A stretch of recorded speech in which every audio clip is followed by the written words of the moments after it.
By the time you hit this teaching worksheet, you should be very, very familiar with simplification and rationalization. So at this point, you also need to be aware that in the question for cert, they will not be using the instruction like or rationalize cert. They will just keep on saying like simplify cert, express cert in a certain format. So you need to be very aware of when will you need to simplify and when would you need to rationalize. So that will be the main two blocks of work for certs. So right now we're going on to the third block and the fourth block. So in the third block, right, we are going to be looking at equations with certs. So equation with certs can come in a lot of formats. It can be something like here equal to a number. So you're supposed to solve for x, but usually the x is hidden under the cert. Or it can be something like a square function equal to another square root function. And of course, we can add some numbers here and there. So, or it can also be a huge square root equal to a number, but inside the square root, we got another square root. So that's totally possible. So these are the variation of equations with certs. No matter what, there's only one method. The only method that you're going to explore is what we'll call square both sides. So later on, we'll be exploring this part. And the fourth part will be comparing the left-hand side and right-hand side. So in this section, we'll be comparing the surds on both sides and the constant on both sides. But this method can be generic across all other topics. Okay, we can be comparing in a variety of things on the left and a variety of things on the right. It can come under trigo, it can come under algebra. Later on when you learn, right, you may be doing, you also apply this in logarithm. So it's a generic topic, but specifically when we come to this one, right, we are usually comparing constant on both sides, and we'll be comparing surds on both sides. So usually this will help us to find some unknown. So there should be some unknown, then we got to use this strategy. So this will be the third block and the fourth block that we'll be looking at under this teaching worksheet. Where we are doing this, all the basic of simplification and rationalization are wrote into this part as well. Okay, so let's talk about square both sides. So basically, if you will need to solve equation with surds, you will need to remove the surds. So like I mentioned, okay, it can be a function equal to a number, okay, or it can be a function, a square root function equal to another square root function. It can come into different format. They can be constant everywhere. So as long as there are square roots, we are and there's an unknown to solve and it's hidden under the huge square root. Well, our strategy is to square both sides. So of course there is a timing to square both sides.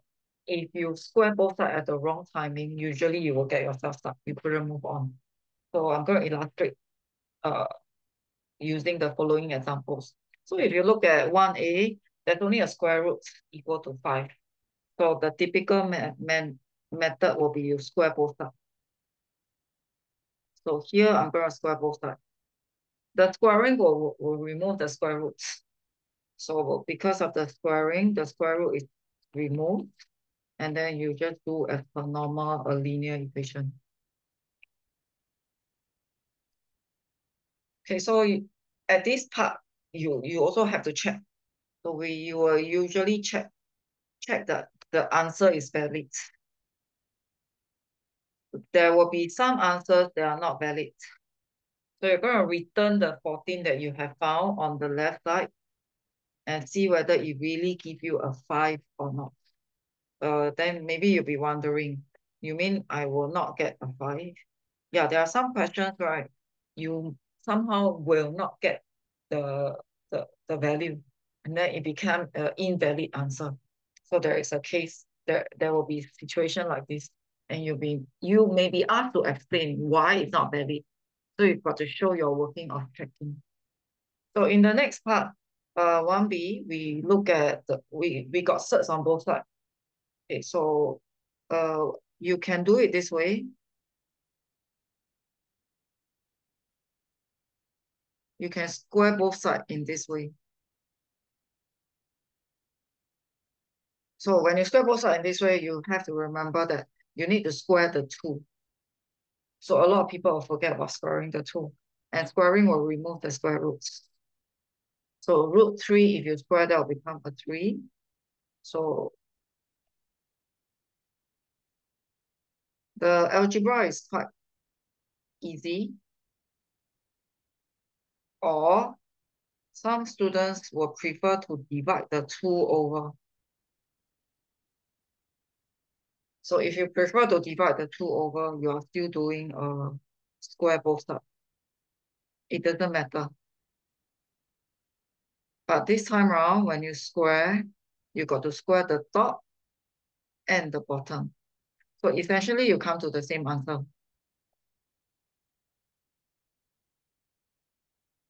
Okay. So you might need to check if this answer is valid.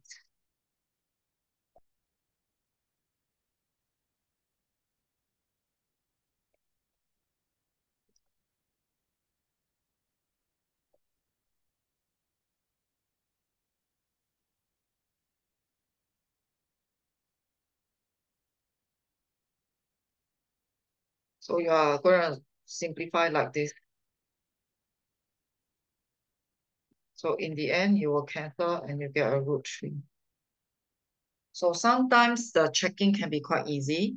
You can just punch from calculator. Sometimes need to work out a bit more. Or you can punch calculator and see whether it returns you the same values as root 3. Okay, so generically, we are squaring both sides. So let's go on. Here, it looks a little bit more complex. So when it looks a little bit more complex, right, the correct time to square both sides when it is totally clean. Clean means there's nothing. There's nothing surrounding the square root. Then you do the square both sides. So you cannot be squaring both sides right now. So typically you move everything until you get a very clean square root. Right, okay. Should be a plus 2. Then I get 4 minus 2. So if you look at the surrounding, there's nothing. So that is the correct time for you to square both sides. So be careful of this part.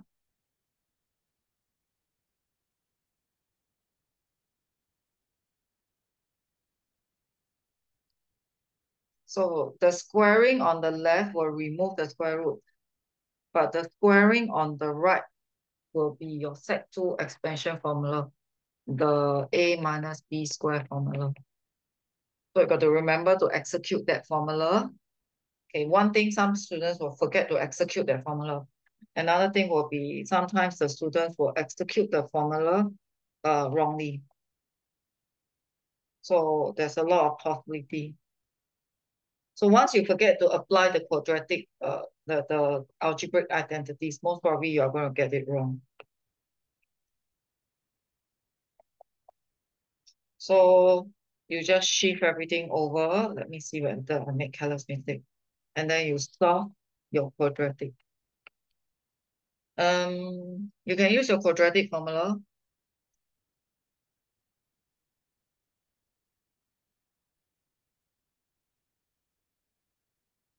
So in this case, I'll be getting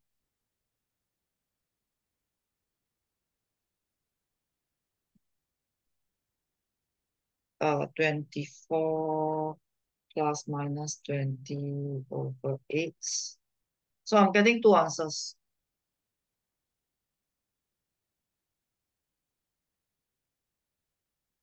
So this answer will be 5.5 or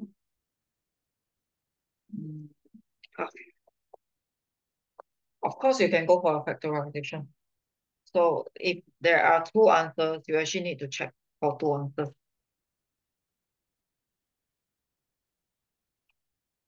So usually I will go back to the original one. Okay, in this case, you can just punch calculator.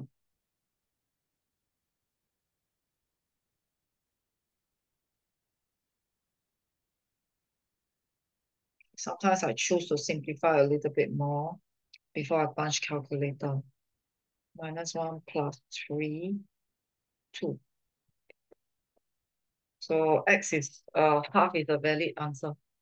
Then you try some more.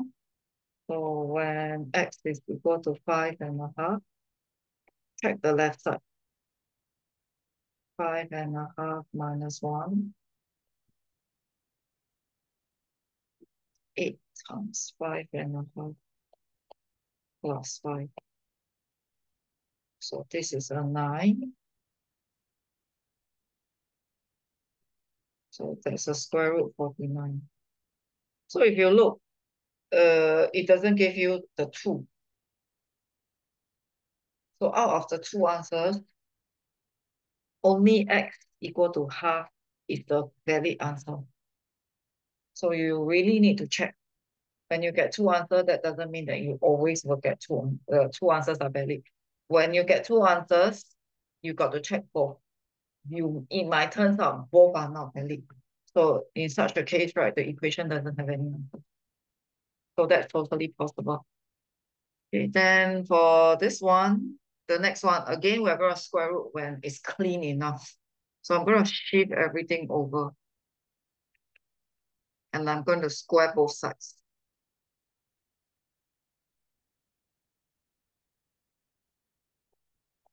The squaring on the left will remove the square roots. The squaring on the right, you will need to do your algebraic expansion. Then you end up solving a quadratic equation. So this is quite easy to solve. So again, you end up with two answers, which we will need to check. Okay, so in this case, okay, we always go back to the original one. You do need to show your working. So when x is equal to 1, so we're trying to see whether it will get us a 0 or not. So I will get root 2 minus 2, which is not equal to 0.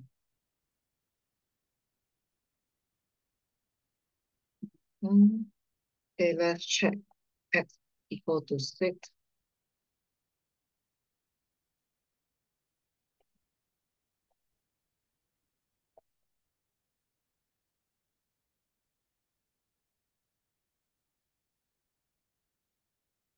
I got square root 37 minus 7. Did I square root only? Just to make sure. I think I made a careless mistake. That's why nothing's work. The careless mistake is here.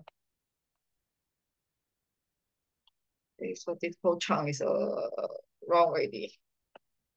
Okay, because of my careless, it should be 2 minus 7. So I should get a minus 5x.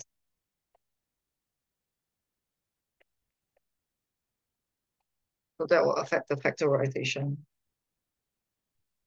So I will be getting x equal to 2 and x equal to 3.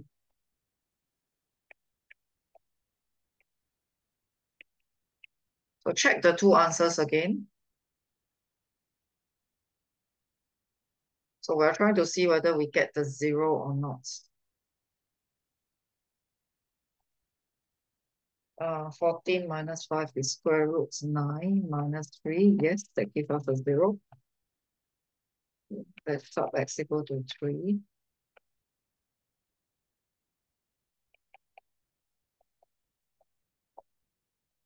So 21 minus 5 is 16.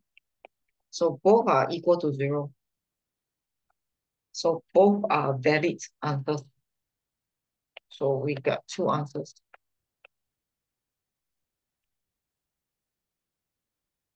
Okay, so sometimes when you got two answers, both answers can be accepted or both answers can be rejected. Or one answer accepted, one answer rejected. So you just have to remember to check. Okay, so just now I also mentioned there is the double square root situation. So you may just end up square root twice. So like this one, we got a huge square root. So if I do the first squaring, I'll remove the big layer, the outer layer of the square root. So let's try doing that.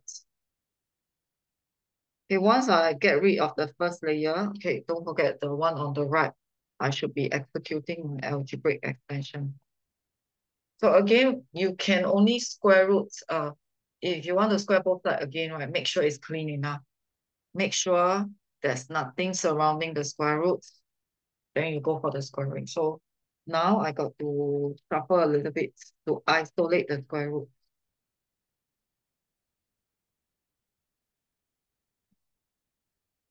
So if I isolate here, x squared minus x squared, and then I get a 2x minus 3. So if you don't like to see the negative beside the square root, you can choose to divide over first. Then you go for the squaring.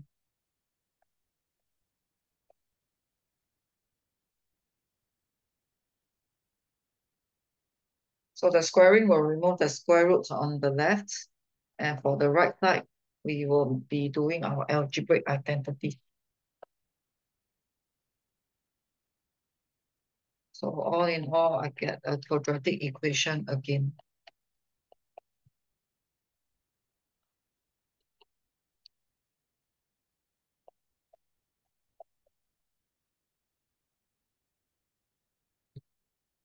Okay, let's see whether this one is factorizable.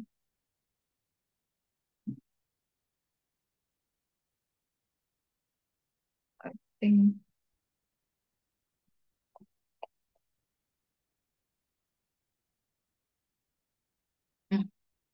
So I got the two answers.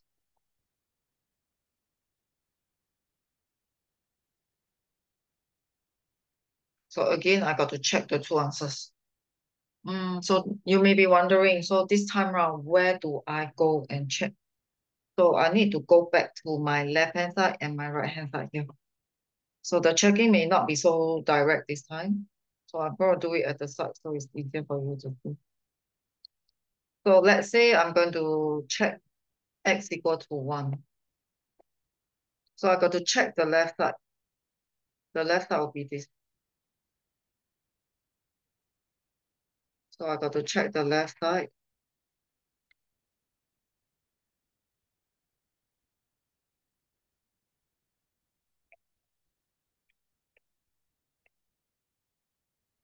And I got to check the right side.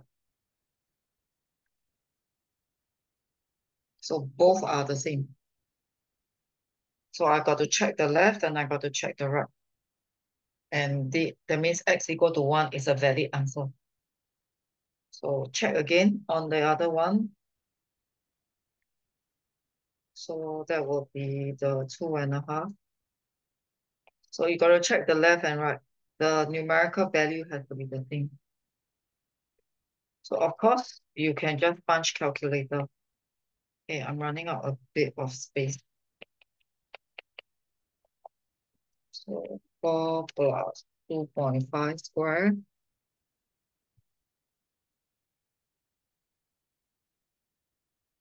Right. So minus 2. And then I square root 8.25. So just punch calculator. In this case, I get 2.87. You check the right hand side. So if you check the right hand side, 1 plus 2.5, which is just a clean 3.5.